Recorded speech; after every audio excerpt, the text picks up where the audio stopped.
La fondation de la foi chrétienne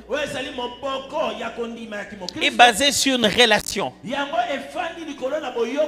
non pas une religion. On connaît Dieu et Dieu nous connaît. Ce sera même ce verbe-là qu'il utilisera le dernier jour. Le jour où il devra faire la différence entre ceux qui l'ont vraiment servi et ceux qui ne l'ont pas servi. Il dira aux uns, allez-vous-en, je ne vous ai jamais connus. Cette foi chrétienne est basée sur cette relation de connaissance. Et la force de toute relation est dans le langage, dans la communication, la conversation.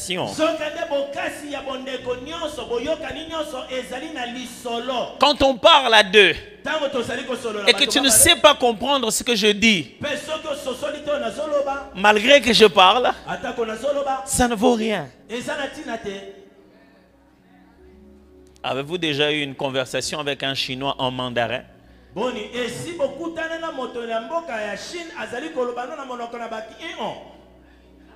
Ça sera exactement comme lui est en train de dire. Il attend i-on.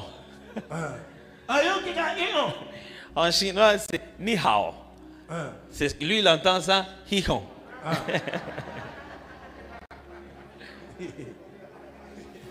Et tant que ni hao va sonner hi-on, tu ne connaîtras pas la stratégie de ta victoire. Parce qu'au milieu du combat, celui des enfants de Dieu, notre meilleure stratégie est dans la bouche de l'Éternel. Amen. Je ne l'invente pas. C'est la première des choses que Jésus dit à Satan. L'homme ne vivra pas de pain seulement, mais de tout réma qui sort de la bouche de Dieu. Première réaction au combat. Le diable attaque Jésus. Jésus lui dit, je sais d'où vient ma victoire. Non pas du pain seulement, mais de tout réma de Dieu. Frère, nous sommes dans une saison de victoire. Nous passons 21 jours de victoire. Mais si le langage de Dieu pour toi est confus, comment tu vas t'engager au combat? Alléluia. Paul leur parlant, il aura fait une comparaison entre deux genres de dons spirituels qui arrivait beaucoup dans l'église de Corinthe. D'un côté, il y avait le don de parler en langue, et de l'autre côté, il y avait le don de prophétiser. Mais les Corinthiens aimaient plus de parler en langue. Ça devenait plus facile. Ils passaient des réunions où tout le monde se mettait à parler en langue. Au point que même ceux qui se tenaient devant pour communiquer avec les autres communiquaient en langue.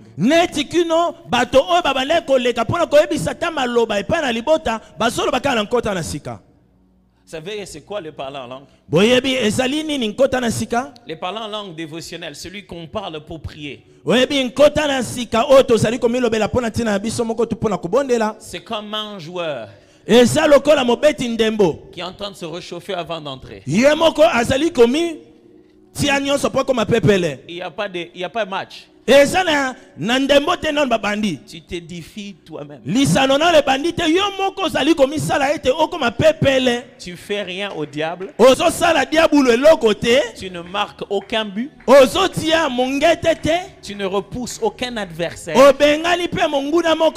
Tu ne fais rien à personne. Sinon à toi-même. Alors Paul dit, lorsque vous commencez à parler en langue, on appelle le parler en langue prophétique. C'est-à-dire le parler en langue qui contient un message de Dieu. Il ne s'agit plus de toi-même maintenant. Il s'agit de Dieu, d'une situation, et toi tu deviens un prophète. Tu parles de la part de Dieu pour une situation. Puis cette situation te concernait toi-même ou concerner quelqu'un d'autre. À partir de ce moment, si tu continues toujours à parler en langue, c'est comme si tu entres dans le terrain maintenant et tu ne veux pas toucher au ballon. Tu es tellement habitué à...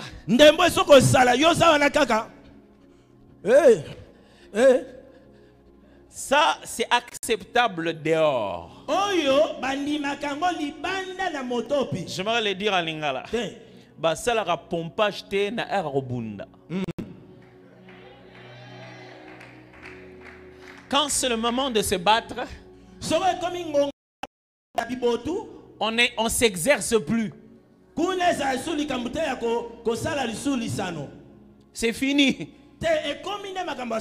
Paul dit le plus grand footeur dans les terrains. Il est mieux que toi. Il est en train de chercher le ballon lui au moins. Mais toi tu es entré dans le terrain. Tu continues toujours à t'entraîner. Il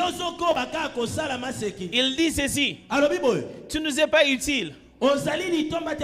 Même si tu es en parfaite forme, si tu entres et ce n'est plus pour atteindre le but et tu restes que sur toi-même, tu te réjouis du parler en langue sans savoir pourquoi tu parles en langue et ni savoir qu'est-ce que Dieu dit. Paul fait une comparaison de supériorité.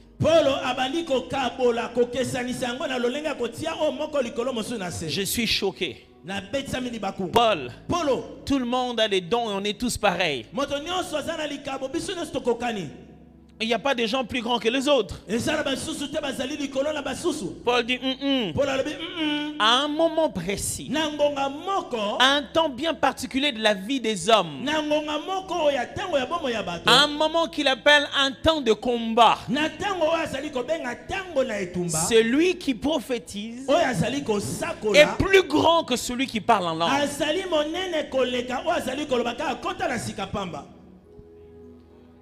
À un moment de combat, un temps d'adversité, c'est lui qui a compris ce que Dieu lui dit, et plus que celui qui passe 10 heures de prière. Frère, vous voulez que nous puissions avoir notre victoire? Ne passez pas 10 heures de prière inutiles. Arrêtez-vous et comprenez le langage de Dieu dans ce combat. Tant que vous n'aurez pas compris ce qu'il vous dit, vous allez encore vous réchauffer. Oh Seigneur, 21 ballots, vraiment. Oh Seigneur. Oh Père. Seigneur, 21 ballots. Et si la beauté, ça dépend de qui? Alors pour clarifier cela, Paul compare ces deux personnes ou ces deux utilités à des instruments de musique.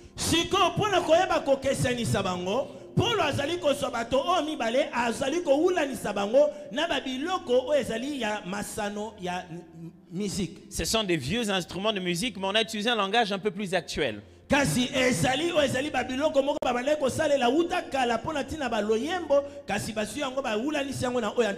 On parle de flûte.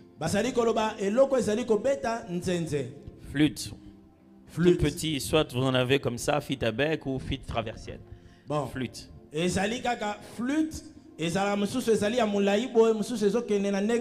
Vous avez flûte à panne qui fait un peu comme l'harmonica.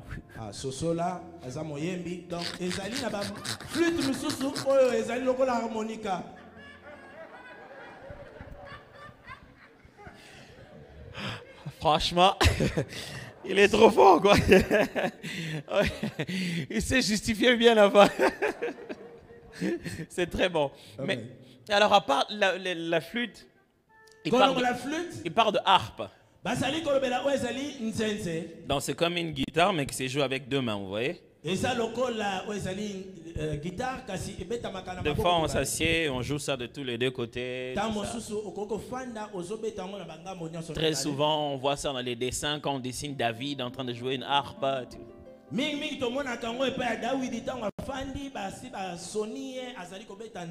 Et puis, il parle d'une trompette. La trompette, c'est pas un saxophone, hein? C'est la trompette, c'est ce qu'on joue comme ça. C'est ce qu'on appelle une trompette.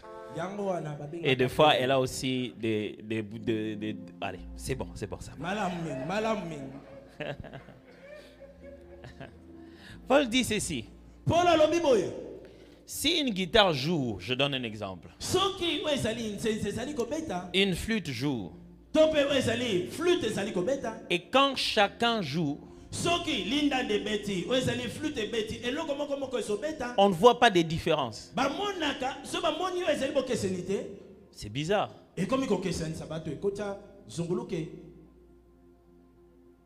Mes amis, ça fait déjà combien de jours?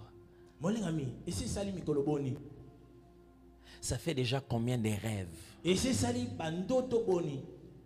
Ça fait déjà combien de prédications? Ça fait déjà combien de paroles prophétiques? Ça fait déjà combien de sessions? Matin, midi, soir. Ça fait déjà combien de prédicateurs? Ça fait déjà combien de personnes qui conduisent la prière? Tu n'as pas toujours entendu?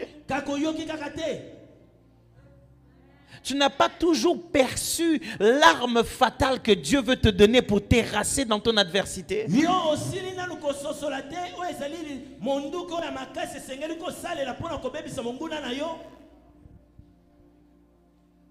Ou tu es tellement habitué à t'entraîner.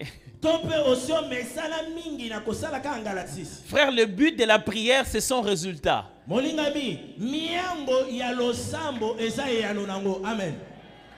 C'est la communion que ça crée avec Dieu. N'aime pas la prière pour le plaisir de la prière. Aime la prière pour le plaisir d'avec Dieu. Le bonheur de rester avec lui. Et l'un des cadeaux de cette conversation, c'est qu'il parle. Or, Dieu parle tantôt d'une manière, tantôt d'une autre. Ça ne veut pas dire Dieu parle de deux manières. Ça veut dire Dieu parle de plusieurs manières. Frère, 21.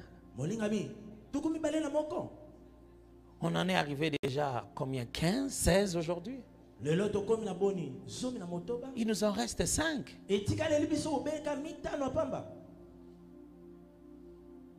Et tu continues à dire à Dieu que quelqu'un donne une prophétie de toi à la chair?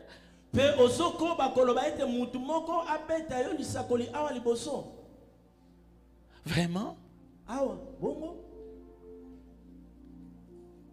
Mais qu'est-ce que tu as fait du rêve de ton enfant? Qu'est-ce que tu as fait du rêve de ton enfant? Qu'est-ce que tu as fait du rêve de ton collègue au bureau? Qu'est-ce que tu as fait de cette conviction tous les jours quand tu viens au culte, quand tu vois la personne là? Tu as exactement la même conviction.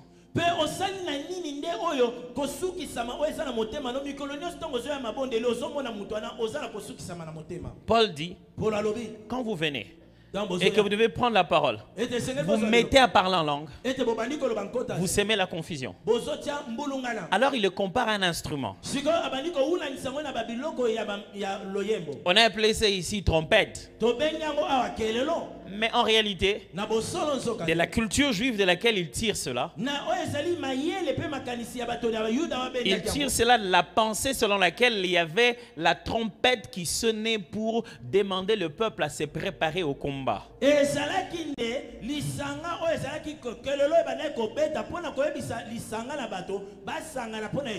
En Israël, il y avait plusieurs genres de trompettes. Il y a la trompette de rassemblement. Quand vous entendez ça, tout le monde doit se préparer. Et il y a la trompette de lever de camp. C'est-à-dire, c'est le moment de partir. C'est cette trompette-là, quand on dit au son de la trompette, les morts en Christ ressusciteront d'abord. Mais Paul parle d'une troisième forme de trompette ici en fait. C'est la trompette qui dit il y a guerre. On est envahi. L'adversaire est à la porte. Si on ne sonne pas cette trompette par la sentinelle, le peuple est en distraction. Mais les trois trompettes ne se ressemblent pas dans leur jeu.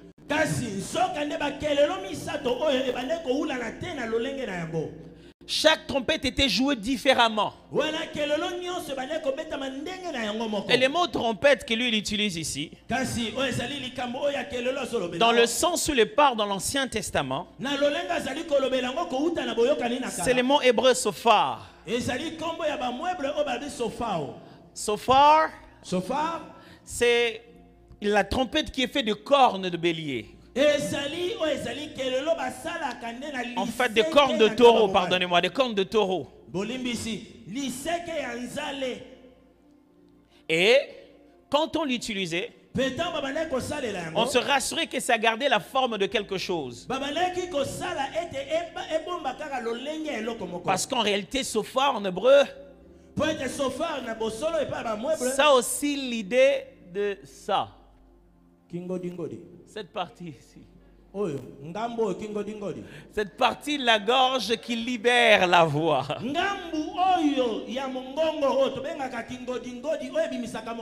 Et quand ils sonnent le sofar, ils veulent dire Dieu parle.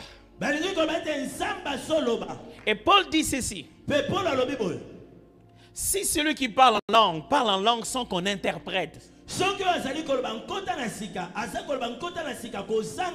c'est comme quelqu'un qui sonne une trompette, qui parle de la voix de Dieu, mais on ne sait pas pour en faire quoi. Est-ce qu'il sonne la trompette du rassemblement? Est-ce qu'il sonne la trompette de la préparation? Est-ce qu'il sonne la trompette de combat?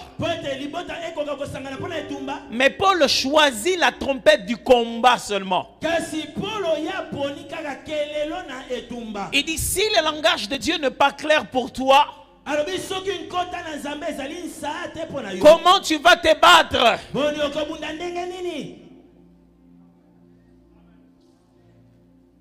Frère, je me souviendrai, à l'époque, on était parti en... comment on appelait ces missions à l'époque où le feu président Mobutu déplaçait des mandataires de différents endroits. On appelait ça quoi déjà? Hein? Mutation. On appelait ça des mutations. Ah. On était en mutation. Donc mon père était parti en mutation, donc toute la famille l'a suivi, tous ensemble. Et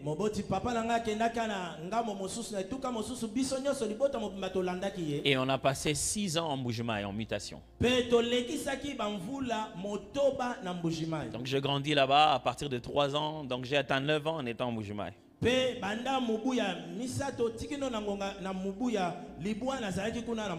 Un jour, je me souviens, il y avait à l'époque des voleurs qu'on appelait les 12 apôtres.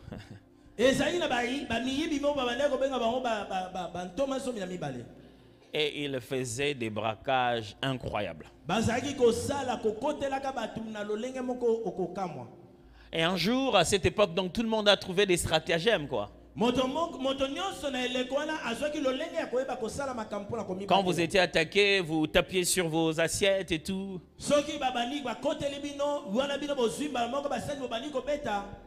Je me souviendrai toujours, il y a un voleur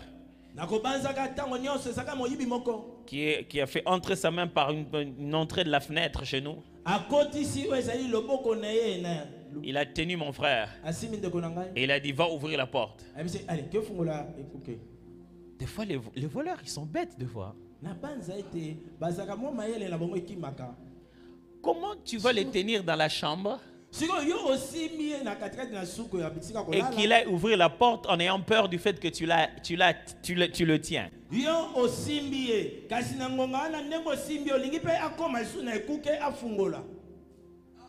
En te disant que tu lui as fait suffisamment peur, que parce qu'il a peur, même quand tu l'auras lâché, il va quand même marcher sans dire rien à personne. Et il va aller à la porte, il va ouvrir. Mais le voleur sait bien que qui ne tente rien n'a rien.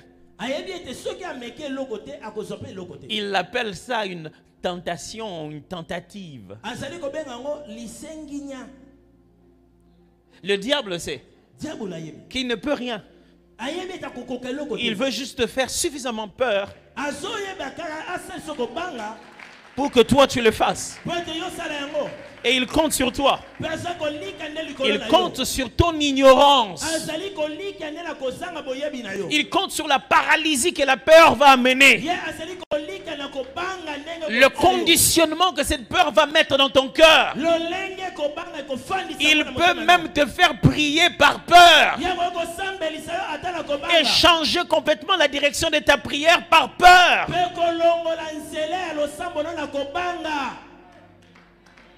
Un jour, on en a attrapé un. Et on s'est mis à le battre. Tout le quartier, on le battait. Les gars, ils ne pleuraient pas. Il n'avait rien. Il se blessait pas. On le cognait comme pas possible. Un gars a amené une brique, il a lancé sur lui, ça s'est cassé. Les gars ne faisaient rien. Il était comme s'il était absent.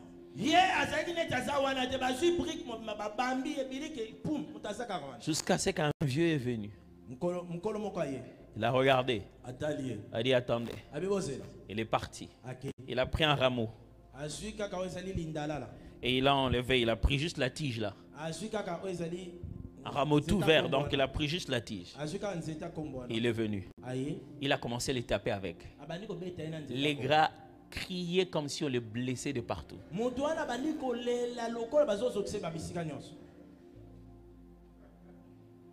Il criait. Il avait mal. Mais tout le monde s'est dit, pourquoi les restes ne marchaient pas? Pourquoi les restes ne marchent pas?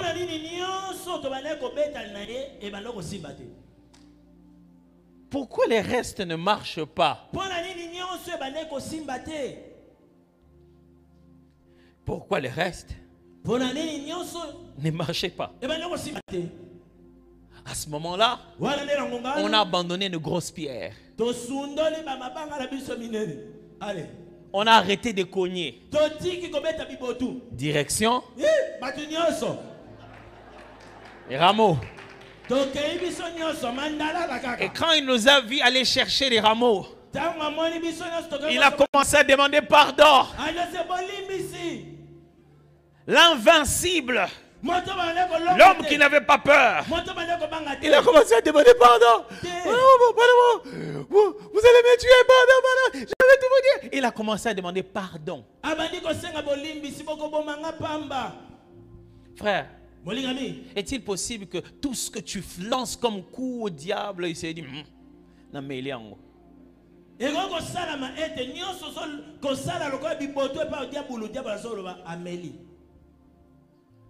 Est-il possible que toutes les armes conventionnelles ne fassent rien dans le combat jusqu'ici?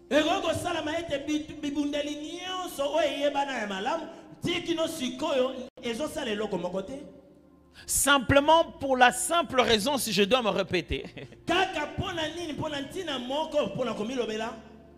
que tu ne veux pas écouter ce que Dieu te dit à toi personnellement. Vous voyez, pendant Bunda 21, on n'a pas tous les mêmes ennemis. Ne frappe pas le coup parce que le voleur de chez lui, on l'a frappé. Ne lance pas des pierres parce que le voleur du voisin est tombé par des pierres.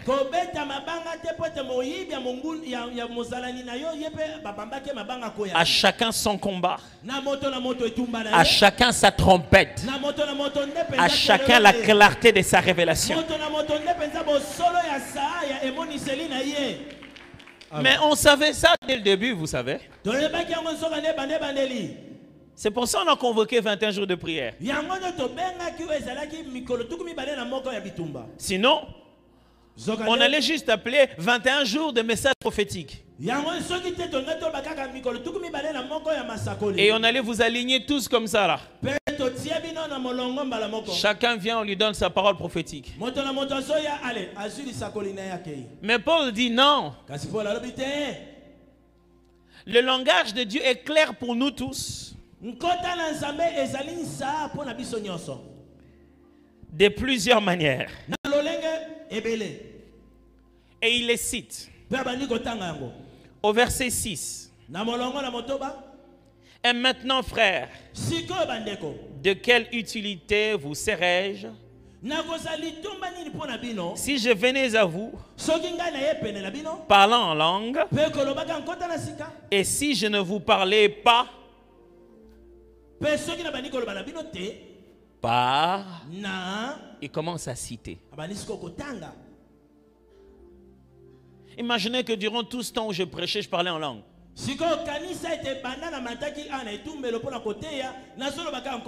Paul dit, ça allait vous servir à rien. Vous n'alliez pas comprendre le langage de Dieu pour votre combat. Mais voici la façon dont il propose que je puisse vous parler. Il dit, si je ne vous parlais pas par révélation, par connaissance, 2, par prophétie, 3, 4e, par doctrine. Ces 4 choses sont les clés du langage de Dieu pour notre situation. Certaines personnes ont des problèmes. Ils se battent dans leur vie. Leur combat est simplement parce que la doctrine de la dîme n'est pas claire dans leur esprit. Ils donnent malgré eux. Du coup, ils font sauter quand ils veulent parce qu'ils se disent qu'ils enrichissent les pasteurs. Et quand la doctrine devient claire, l'expérience devient plus facile. Amen. Je vous embrouille? Ça va jusqu'ici? Okay. Dans Actes des Apôtres chapitre 19, au verset 1, Paul rencontre des disciples à Éphèse. Il leur dit, mais avez-vous reçu le Saint-Esprit comme vous avez cru? On n'a jamais même entendu parler qu'il existait un certain Saint-Esprit. Et puis il leur demande, mais de quel baptême vous avez été baptisé? Il dit, mais le baptême des gens? Il dit, oh, papa, c'était encore au début de l'église que certaines personnes n'étaient pas claires dans leur doctrine. Et maintenant, au XXIe siècle, là où chaque fois que les gens viennent à l'église, pendant que je prêche là, je me bats avec d'autres prédicateurs dans votre tête. Celui que vous avez suivi à l'internet, celui qui a prêché dans les taxibus, celui qui vient prier avec vous chaque soir à la maison, et celui qui vous exhorte quand vous avez des moments de prière à Mangengenge. Sans compter le groupe de WhatsApp où on vous envoie les prédications.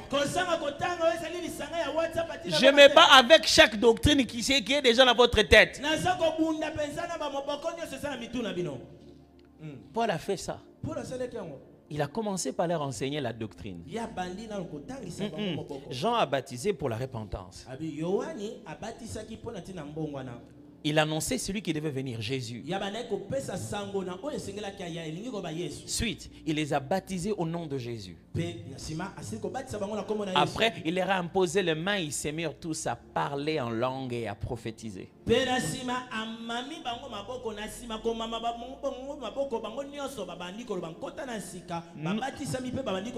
Nous tous, notre problème n'est pas de la sorcellerie. Il y a d'autres qui doivent simplement aller se faire baptiser. Et depuis qu'il est à l'église, il dit, je ne suis pas convaincu de me baptiser. Comment pouvez-vous être convaincu de Jésus et ne pas être convaincu d'être baptisé au nom de Jésus? Comment pouvez-vous être convaincu d'être chrétien? D'autres au milieu de nous, mes frères, votre problème, c'est simplement finir votre processus de mariage religieux jusqu'au bout. Mais,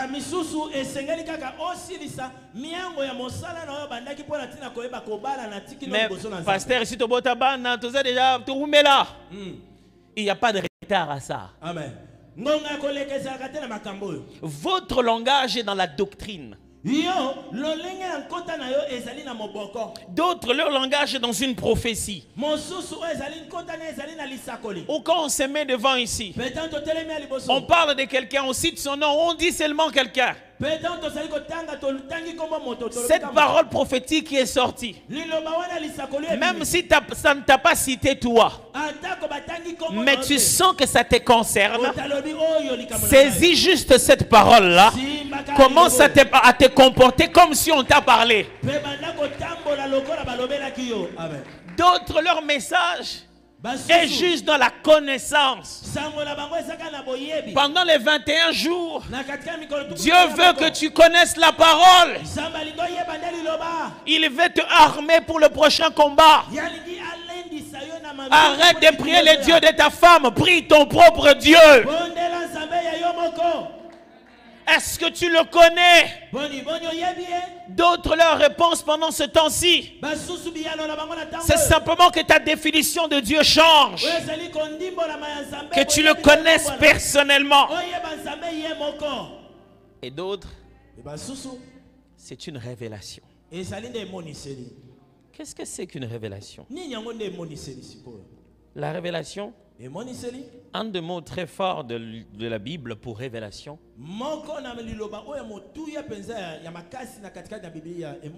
c'est Apocalypse. Le mot qu'on utilise pour dire le livre d'Apocalypse. Ça veut dire, lorsqu'un sculpteur a fait son œuvre, le jour où il veut vous le présenter, vous allez trouver ça couvert.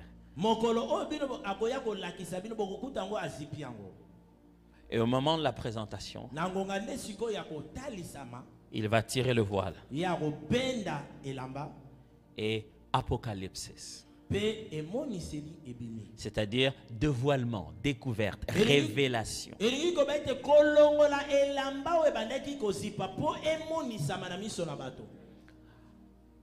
Ça ne se passe pas dans tes yeux.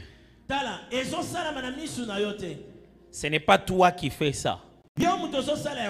C'est la chose qui était là depuis longtemps et que le Seigneur ôte un voile sur ça.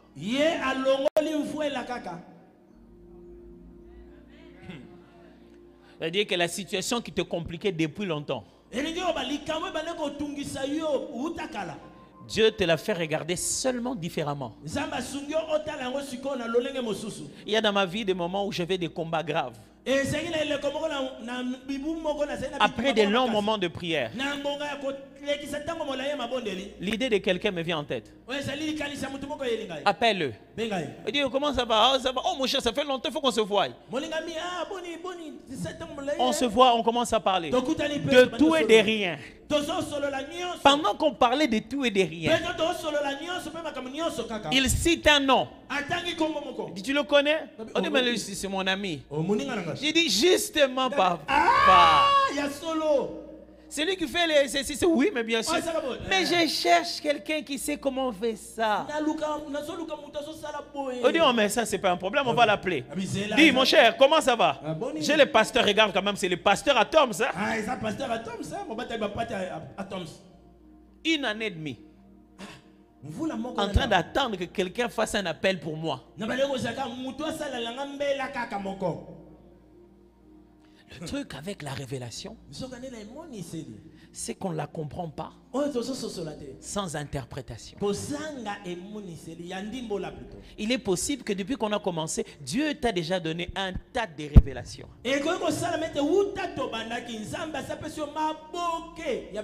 Mais le problème que tu as est au niveau de l'interprétation. Or, la bonne nouvelle, c'est que l'interprétation vient dans la connaissance, dans la prophétie et dans la doctrine. Ça signifie qu'il n'y a rien à laisser. Tu peux rêver la nuit. Quelque chose que je vais citer dans la prédication du soir. Mais si toi tu penses que le songe c'est le songe et la prédication c'est la prédication, la conduite du prière du matin c'est juste la conduite. Non, tout ça est un grand puzzle. Depuis qu'on a commencé les premiers jours, Dieu est en train de te parler pour te donner la stratégie de la victoire. Quelquefois, la meilleure stratégie de la victoire, c'est d'arrêter de se battre et commencer juste à louer. Et si toi tu attaques au moment de la louange, tu vas perdre ton combat. Est-ce que quelqu'un est motivé ce matin? Oh, je ne sais pas. Est-ce que quelqu'un est déterminé ce matin à comprendre clairement qu'est-ce que Dieu est en train de me dire ici? Rentre sur Internet, rentre sur la page de l'église, réécoute les prédications, revois tes notes, prie avec ça, écoute encore les déclarations de prière et commence à comprendre la trompette qui t'annonce le combat. Dieu est suffisamment mature pour parler clairement. Oh, le Seigneur ne me parle pas clairement. Jamais, ça n'arrive pas avec lui. C'est toi qui n'entends pas clairement. Ce n'est pas parce que ta radio est en train de bégayer que Sangomalam ou là-bas, les gens ne parlent pas à la station.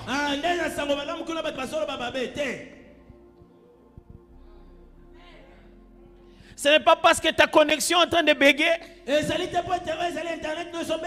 le prédicateur, et que moi aussi je ne parle pas comme ça. Les prédicateurs parlent normalement. Ta connexion, toi, n'est pas fiable. Est-ce que quelqu'un en a marre d'avoir la confusion? Je ne sais pas pour vous, mais est-ce que quelqu'un en a marre de prier comme battant l'air? Je ne sais pas pour vous, mais est-ce que quelqu'un en a marre de tâtonner au lieu d'être précis? Je t'annonce une semaine de précision, une semaine de précision. Je dis, c'est la semaine de clarté, de précision, de nuance. Oh oui, oui, oui. Dieu va nuancer ça clairement. Et tout ce que tu as va commencer à bouger un peu, tu sauras qu'est-ce qu'il faut faire. J'ai dit à quelqu'un, dès tout le temps que Dieu a commencé à parler, ça va devenir clair maintenant, ça va devenir clair. Et lorsque ça deviendra clair, ne passe plus ton temps. C'est ce qu'il fallait faire pendant les 21 jours. Ça peut sembler banal, mais c'est la méthode de Dieu. Quand il a dit, va chercher les rameaux, même si l'ennemi est grand, même s'il semble ne pas avoir mal, mais s'il a dit, va chercher les rameaux, c'est la stratégie de Dieu pour pouvoir terrasser ton adversaire. J'aimerais dire à quelqu'un ce matin, va chercher les rameaux, va chercher les rameaux. Dieu sera clair avec toi dans ta méditation personnelle. Il sera clair avec toi au boulot. Il sera clair avec toi quand tu seras en train de regarder les vidéos. On t'appellera pour clarifier le langage de Dieu. On t'écrira pour clarifier le langage de Dieu. On t'enverra la lettre dont tu as besoin pour pouvoir arrêter d'hésiter. Tu rêveras. Tu auras des visions pendant cette journée. Un moment pendant la journée, un sommeil va te prendre. Et l'Éternel ouvrira tes yeux pour voir. Les messages d'aujourd'hui seront tes messages. Ce matin à midi, le soir, Dieu t'a ciblé. Dieu va devenir clair. Je vais dire à quelqu'un, Dieu va parler même ta langue maternelle. Il sera le plus clair que possible pour toi, afin que tu puisses gagner cette bataille totalement. Même Dieu en a marre que tu continues à avoir des combats. Ce combat-ci est terminé. Oh, commence à le déclarer. Dieu, tu es clair pour moi. Tu es clair la nuit, clair le jour. Tu es clair pendant que je prie. Tu es clair dans les cantiques qui sont chantés. Même les cantiques qui sont chantés sont en langage de Dieu. Les exemples qui sont donnés sont en langage de Dieu. Les noms qui sont cités sont en langage de Dieu.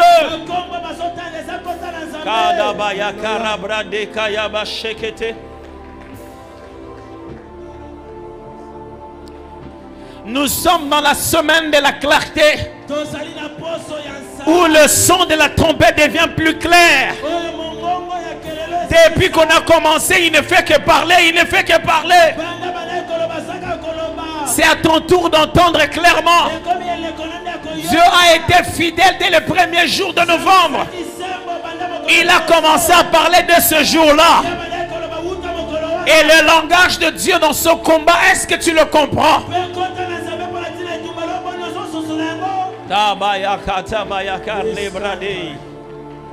Il parle même par tes enfants.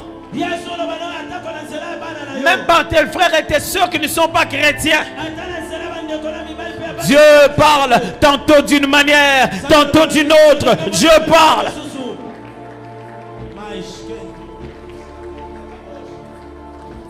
Est-ce que tu es disponible? Parce qu'il va dévoiler, il va dévoiler. Est-ce que tu es prêt d'entrer dans cette folie de Dieu?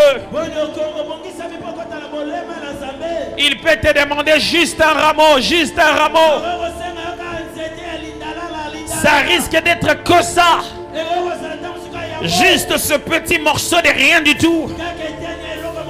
Mais c'est le langage de Dieu pour ce combat. C'est pour une victoire de 10 ans, de 20 ans. Mais c'est juste une petite stratégie, juste une petite stratégie.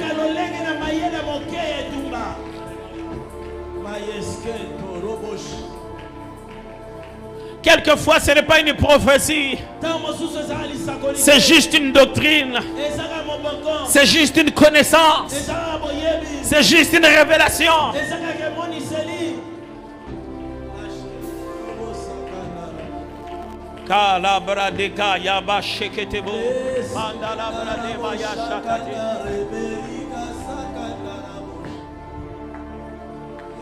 Clair, clair, clair.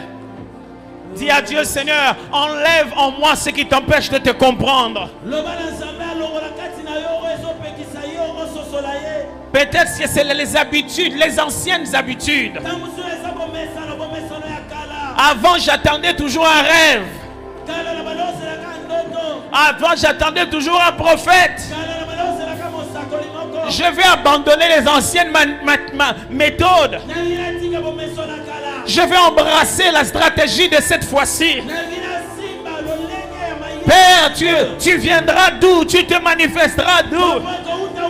Rends-moi sensible.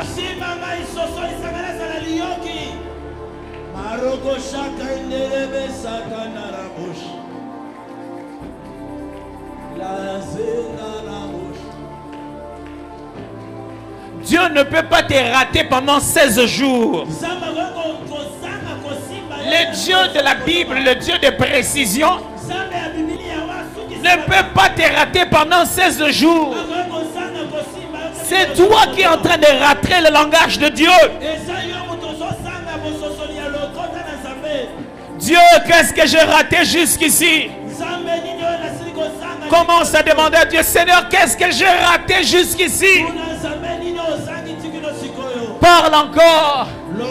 Répète encore. S'il te plaît, répète encore. Le Dieu de la Bible est le Dieu qui envoie l'ange une fois. Et quand on demande qu'il revienne, il envoie encore une seconde fois. Il est le Dieu qui donne toujours une seconde chance. Répète encore ce que tu avais dit au premier jour. Répète encore ce que tu avais dit au deuxième jour. Jusqu'au 10e jour. Jusqu'au 15e jour. Répète encore. Nous sommes dans une semaine de révision. Où celui qui n'avait pas réussi à l'exercice va voir les réponses. Il va répéter, il va répéter, il va répéter encore.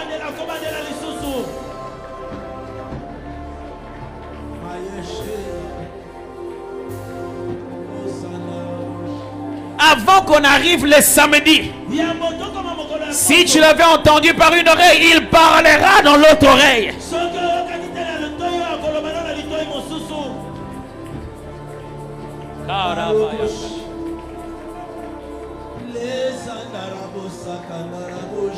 Avant qu'on arrive le samedi, quelqu'un d'autre qui ne savait rien va te dire la même chose.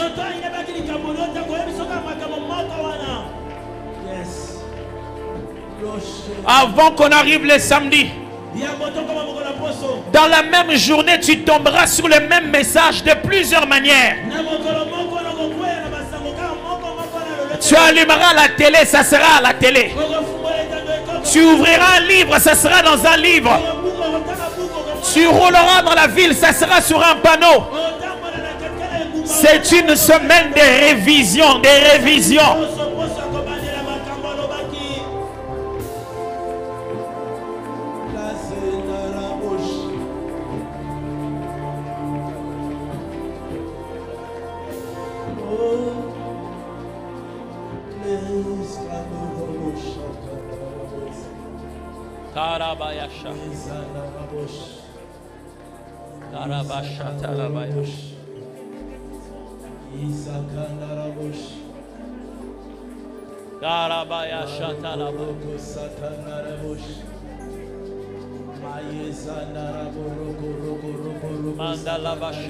Je ne sais pas si tu parles à Dieu. Parle à Dieu.